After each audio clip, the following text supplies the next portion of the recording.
This is Kendrick Summers, and you're listening to Radio Free Decipher. And welcome to another installment of Radio Free Decipher. This is Kyle Hoyer. With me is Evan Loren. I was waiting for some brilliant thing to pop out of your mouth. Well, you know, that's far in between. I should have known better. Yeah, I thought exactly. that was quite brilliant. Well, hello, Kevin. How are you? I'm doing good. How you guys doing, man? We're okay. Thought I crashed the party. Yep, absolutely. So tell us why we brought you on here today.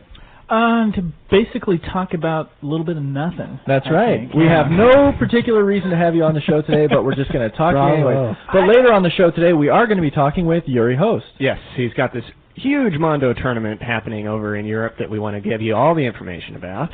Tournament weekend. There's Yes. multiple tournaments. It's It's all over the place. It's a good deal. He's got lots of stuff, and he's going to be speaking to us in foreign languages, I'm sure. Good. He's got it going on over there. Yes, he does. So, Kevin, Yes. today we record the broadcast actually before we put it up on the air, so we right. get to do all the little edits and stuff. But so later today, you are actually when people are listening to this, you'll have already done it. You're going to be on the message boards today. Yes, both Chuck and I today, which is Friday, will be on the YJ gameplay board from 5 to 6. But, we always check that board through the week, so if you guys have any questions and you can't make it out there, feel free to post during the week because we're always monitoring that anyway. So Cool. So people will be able to go to the YJ gameplay board and see what you guys talked about today. I'm sure, Chuck was on the show last week, and he just talked about everything. Yeah, YJ, we've gotten a lot of questions about the future of YJ. It's going to make for an afternoon inquisition, I'm sure. Oh yeah. So Chuck and I are going to be there to answer your questions and stuff. So, and even if you miss it and you're listening to this after the fact, check the boards anyway and check out all the answers and questions and all that. It's always good. Good. Now, you know who else we have in the room right now? We have Kendrick Summers in the room. He's actually not up against a mic, but he is in the room just standing over us watching what we're doing. He's my shadow right now. It's a little creepy. So, Kendrick, why don't you jump in here and say hi real quick? Hello. How dramatic. Yeah, very. So talk to us about all things Trek, Evan. All things Trek. How about I just talk about Voyager? To me, that's all things Trek. I'd like to know That about is all Voyager. things Trek. for you. Actually, it's been a very, very busy, bizarre week for Voyager. We have discussed a number of changes, and that's probably going to send a few heart attacks out there. But changes for the good, actually. We are cementing now our plan for starter decks for that product, which had been kind of something a little up in the air and changing, and we are going to do starter decks that are going to kind of follow the model of the Deep Space Nine starter decks that are going to be randomized and yet playable, which is something that had been missing from our last few starter deck products that people were really asking for. Mm-hmm. So with that addition, that will bring the number of viable formats for Voyager up to 4. You'll be able to play it in the complete environment, in a Voyager-only constructed environment, in a Voyager warp speed environment, and now in a sealed deck environment. So This has got my head spinning with all things Can you repeat Trek. that, man? Ours too. I can't hold it in my head all at once. It's the Trek Magnum Opus. So That's good though. You get a lot of options. Yes, a So whole you lot of guys, options. you've basically been then just swimming in basic design for how the set is going to be presented to people. all Every week. time we write a card, we have to think about how it's going to work in 4 different environments. Is there anything Wow. you haven't said that you could say that's going to be coming out in that set? Oh, let's see. What can I spoil? Is Tosk coming out in that set like I've been bugging you for? Okay, Kevin's last year? Kevin's pet card that he wants to see in a set, and I can't blame him, is Tosk from the episode Captive Pursuit, which is a Deep Space Nine. Yeah, I was going to say, wait a minute, episode. that wasn't a Voyager. Yeah, When you was guys, he on Voyager? Look, you guys dropped the ball on that one so long ago, so come on, he's due. Yeah, no, I'm sorry, no Tosk. All right, so what are we going to Was see? that Scott McDonald that Yes, played yes, Tosk? it was. Okay, Yes, well it was. then I'll give you that. There is a card in it, at least right now. It hasn't been cut yet. But there is a card with Scott McDonald on it. So Cool. if you can figure out who he played on Voyager, you know one of the cards in the set. Sounds like a good hunt. Yeah. Good hunt for people to do. Now, every time we work on a set, of course, there's several more cards designed that actually end up going into it. So that's why I say, Can you rattle off some names? You got about 400 cards right now. You got to whittle it down to 200 or something. It's not quite that bad, but we are putting more finished could be printed now cards in our cut folder than we have recently. Wow. Actually, I got a funny story that Bill and I were talking about yesterday and said would be worth sharing on Radio Free or something. There is this card called Stolen Computer Core that has been, it's like our favorite card to cut. This card has been around, actually, since the official tournament sealed deck. In 1997. Are you guys telling me you designed. try to give it a shot every set? Something like that, yeah. Basically, the story of this card is from the Voyager episode concerning flight, where these guys steal Voyager's main computer core, and it was a dilemma that was designed for the sealed deck, and it got pushed just because of some of, who knows why. So then it got revived again for, the Dominion. Mm-hmm. It was around for Dominion again because that kind of had a little cross-property action going on. And then it got pushed. And then it came back for Blaze of Glory. And, of course, there was a Voyager card in that set. There was Stellar Flare. And so we were going to do Stolen Computer Core as well, and that would be 2, and it got pushed. And then we did Rules of Acquisition, and we thought, well, we'll keep this little thing going with the Voyager card in this set, and we pushed it. So basically it's become the new holodeck adventures. Well, something like that. It's funny, I don't think the game text has changed in 3 years either. Maybe that's why it keeps getting pushed, because we don't seem to improve it ever. So are we going to see that card in the set? No, we pushed it yesterday. Oh, jeez. Its new name is now Pete Rose. Yeah. Oh, that was a good one, Kendrick. No, but anyway, there are a variety of design reasons why this card just isn't quite working out, and we were over on cards, and when it came time to start talking about what we would push, it was like, well, obviously we have to push Computer Core.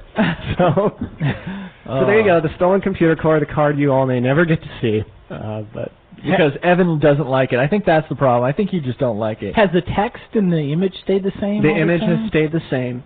It has never changed. Wow. The text has not really ever changed much either. But anyway. That's crazy. Well, I do have a little news on the Star Wars front. Many of you Star Wars CCG fans out there may have noticed that Justin Pakes and Joe Allred were on the message boards last week talking about the new upcoming Tatooine set.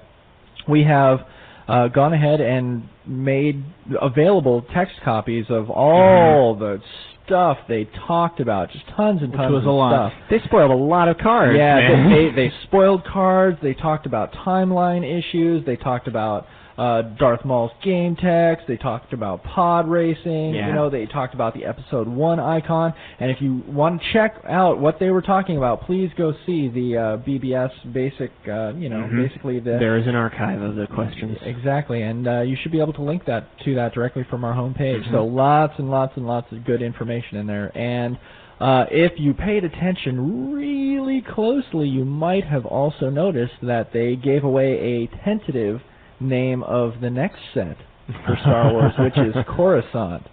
So I'm sure you could imagine what you might see in there. Personally, I love Coruscant.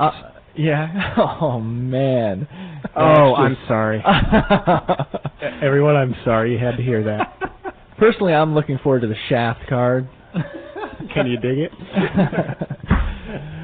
Well, anything else that we can talk about? Yeah, I'd actually like to say something about the redemption program briefly. As you, yes, all those shiny foils. We've had a lot of questions on the volunteer list as well as the boards. Where's the foils that I've sent in with the pack redemption? I just want to say that I want to give you guys all an update on that. We have been working feverishly getting those out. As you can imagine, we had a huge response for those, and I heard Jen say somewhere upwards of 4,000 envelopes. That doesn't include all the multiple requests per envelope. Right. That's right. And lately, that's one of the main things that I've been helping her out with. And we have sent a lot out, and we're getting down the home stretch now. And some people have been starting to get those. So if you still haven't gotten them yet, just be patient. They're going out. They're going out quick, and hang in there. So. I believe also that we are trying to send them out in order that we receive them. That's right. That yeah. We kept a pretty good records of what came in first, and we're doing that in order as best as possible. And those soon type androids and you are beaten foils and YJ foils, they are flying out of here. So. Is your tongue all dry from looking at all those envelopes? No, I got one of those little things, that you do that. I wouldn't take my tongue to those things. might get some, like grow a third arm or something from licking that many. It's been kind of interesting, though, to see what foils they've been choosing over other ones. Because, the You Are Beaten and the Soon-type Android foils are obviously very popular. At first, when I was getting those things out, I noticed the Soon-type seemed to be a little more popular, but then You Are Beaten really it's kind of neck and neck right now because we had to put in reorders of those. But it's interesting when it comes down to the YJ foils because those are 250 points a pop, and it's interesting to see which ones are more popular. Which of the locations is the most popular? Well, that actually surprised me because... Is it the Senate? No, actually, it's Jedi Council Chamber, which surprises me because I've been playing YJ a lot lately, and I've been seeing the locations that have been the most popular. And I think the battle, of Naboo Theed Palace is probably the next best because that's one of the prettiest ones. Right. But a lot of people have been going for that Jedi Council Chamber, and then Mos Espa and the Coruscant Galactic Chamber probably come in a close second and third there, and fourth. So, but it's been interesting to see those, see which ones have been picked over the other ones. Excellent. So, all right, well, now we're going to see if we can't get Joeri Hoste on the phone. Thanks for joining us, Kevin. You bet. Thanks, guys. All right, we turn now to one of our favorite volunteers. No, they're all good. We got Joeri Hoste on the line. How are you doing? I'm doing fine. How are you guys doing? Very good. Now, Joeri, where are you right now? Now I'm at home, Brugges, Belgium. You're in Belgium. We're calling you all the way from Belgium. And listen how clear this is. Calvin, wonderful job on the sound. Yes. Crispy. Now, we've got you on because we want to talk about a very phenomenally huge tournament series that you guys have got planned coming up here. That's right. Next weekend we're holding this big tournament thingy. It has 6 tournaments in total, 2 for each of the Wars, Trek, and YJ games. And we're hoping to offer a lot to the players, both national players, local players, and people that will come from other countries. I've had confirmations from people from France, from Germany, some from England, and I believe even Patrick Sullivan, an American Jedi Council member, is coming over for this one. Wow, that's on March 3rd or 3rd and 4th? March 3rd and 4th. Okay. We're having scenario tournaments for Trek and Wars on Saturday, the 3rd, as well as regular constructed in the afternoon. For YJ, we're having a sealed and a regular constructed on the Saturday, and on the Sunday for Trek, Wars, and YJ, we're having team tournaments. So big international event, lots going on. Yeah, well, I hope so. We've got some big names confirmations, at least people that promised they'd come, such as Bastian Winkelhaus. There's some people... No, I'm kidding. I said, who's that? No, I'm kidding. You know him. Star players. Yeah. Who else? People from Holland as well. There's Alex Roos and Alexander Blumen, both multiple world champion finalists that should be coming over with their team to teach our local Trek players how to play, in their words, of course. Now, where is actually the location of this tournament series? Well, it's a high school in my hometown of Brugges, which is in the north of Belgium, because while the local retailer has been very loyal in the support of our tournaments, but the venue itself, the retailer wasn't really big enough to hold all those people, since I'm expecting 60 to 100 players over the entire weekend. So we needed to move somewhere else, but I'm closely working together with that same retailer to offer all kind of special prizes and incentives, and have the link to that retailer still in that city. What's the retailer's name? It's called Decipher, which is basically means the comic store, and they've been supporting Decipher games for years, ever since we started running tournaments. You took me there, didn't you, Joeri? Sorry? You took me to that store, didn't you? That's right. There was upstairs was the playing yeah, space? we I believe when we went there was a Deep Space Nine Trek event and a Wars tournament as well. I think, if I recall correctly, Kyle, some of my local younger kids, especially like the 15, 16-year-olds, beat up on you or something in Wars. Thanks for reminding me, man. No problem. I had blanked that out. Oh, yeah, rogue, I know. Rogue leader, just man. You're keeping that memory. Yep, I remember. But I taught him some lessons in Young Jedi, so all's good. What sorts of prizes have you been able to pull together for this? Well, next to the plethora of booster displays that we'll have on hand, there will also be, of course, the Decipher tournament foils that Marcus Shepard is bringing over, because he'll be attending and playing as well. There's for Wars, there is a Japanese Vader case topper foil, a complete set of Jabba's Palace, the Luke Skywalker Jedi Knight DecipherCon 2000 T-shirt. Now that'll be a prize, and that's got some people really antsy for that first place. I can imagine. 2 enhanced Premiere sets, expanded universe sets, combo card sets. For Trek, it's a complete Dominion set, Dominion previews, a Ducat of Borg T-shirt, a Borg Queen T-shirt, and some other stuff for Jedi Knights. For Young Jedi, we've got some of the Holiday 2000 season redemption offer foils up for grabs, as well as the Anakin Skywalker and Sebulba foils. It seems like it seems like there's no reason why anybody over there shouldn't go. I mean, it sounds like you've got such a great catch over there. Well, I've been working on this for a month and a half or 2 months, and I've really enjoyed it, seeing it come together, and I hope we get a good turnout. I think you will. Now, how can somebody get in contact with you to get directions to the event, or if they have any other questions? How can they get in contact with you? Well, they can always email me at JoeriHoste@hotmail.com. But if you don't really know or remember how my name is written, you can always search the volunteer pages of Decipher, and I'll be on there. It's and you can get my email there. It's JoeriHoste, right? At Hotmail. No dot, no underscore, nothing. Just one word. Okay. We will make sure and get people in contact with you. Now, I got one other thing that I want to do with you. I want to kind of put you on the spot here. Oh, no. Joeri is well known at Decipher for speaking like more languages than any man possibly should be able to speak. So I'm going to give you 30 seconds to tell people about your event in as many languages as you can. All right, ready? We're going to be timing you. Ready? Go. Oké, dus op 3 en 4 maart krijg je 6 toernooien voorgeschoteld van Star Trek, Star Wars en Young Jedi CCGs. Und da bekommen Sie unglaubliche Preise wie ganze Sammlung Jabba's Palace und auch die Bedrohung des Darth Maul, die deutsche Version von Young Jedi.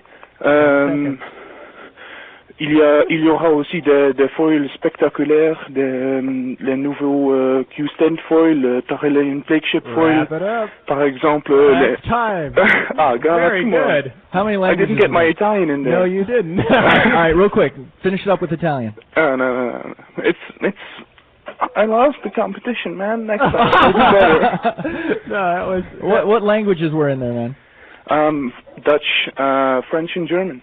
There was, it's more than enough to make our poor American heads spin. Yeah, I think 2 languages, English and bad English, so. Yeah. You beat me. You know some German, Kyle, don't you? Don't you remember? How do you invite someone to play a Young Jedi demo? Komm, spiel mit. Almost. 2 languages in one head, no one can live at that speed. All right, thanks very much, Joeri, and good luck on the weekend, guys. and I wish I was there. Okay, cool. Take care.